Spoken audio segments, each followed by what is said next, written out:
BRS working president KTR కు మంత్రి Ponnam Prabhakar counter ఇచ్చారు. డబుల్ బెడ్రూమ్ ఇళ్లపై చర్చించే దమ్ముందా అని ప్రశ్నించారు. అసెంబ్లీ వేదికగా ప్రతి అంశంపై చర్చిద్దాం రమ్మన్నారు.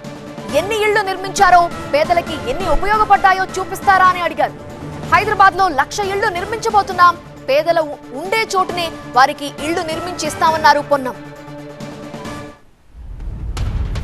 ఒకసారి మా మంత్రి గారు కూడా ఛాలెంజ్ చేసినారు, మీరు హైదరాబాద్ గురించి ఛాలెంజ్ చేస్తారు కదా, మీరు 12,000 గ్రామాలు ఉన్నాయి, మీరు డబుల్ బెడ్రూమ్ ఇల్లు ఎన్ని కట్టినో చెప్పమని అడుగుతా ఉన్నాం. మీరు కట్టిన ఇల్లు ఎవరికి ఉపయోగపడ్డాయి, ఇక్కడ ఇల్లు ఎన్ని అసంపూర్తిగా వదిలిపెడితే మేము ఎన్ని కడుతున్నామో చర్చకు సిద్ధమని చెప్పినాం.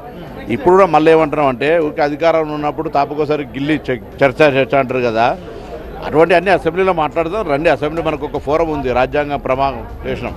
ఇప్పుడు మేము తెలంగాణ రాజధాని హైదరాబాదులో ఇల్లు లేని చాలామంది పేదలు ఉపాధి ఒక కాడ ఇల్లు ఒక కాడ కడితే అవి ఆక్యుపై కానటువంటి పరిస్థితుల్లో శిథిలావస్థకు చేరుకునే పరిస్థితుల్లో ఉంటే వాటన్నింటినీ రిపేర్ చేసి మళ్ళీ ఇస్తా ఉన్నాం. ఇక్కడ కూడా ఉపాధి ఉన్న చోటనే ఇల్లు ఇచ్చే విధంగా 1,00,000 ఇళ్లకు సంబంధించి ప్రణాళిక చేసుకొని ముందుకు పోతున్నాం. హైదరాబాద్లో ఎక్కడ విలువైన కోట్ల రూపాయల స్థలం 237 కోట్లకు ఎకరం పోతుంటే కూడా అటువంటి స్థలాలను పేదలకు ఇల్లు కట్టియాలనే ఆలోచనతో ప్రభుత్వం నిర్ణయం తీసుకొని ఉపాధి ఉన్న చోటనే ఇల్లు కట్టాలనే విధంగా దానికి నిర్మాణం తీసుకుంటున్నాం. స్థలాల ఐడెంటిఫికేషన్ అయిపోయింది. త్వరలోనే తెలంగాణ రాజధాని హైదరాబాద్లో 1,00,000 ఇళ్ళు కట్టి ప్రూవ్ చేస్తాం.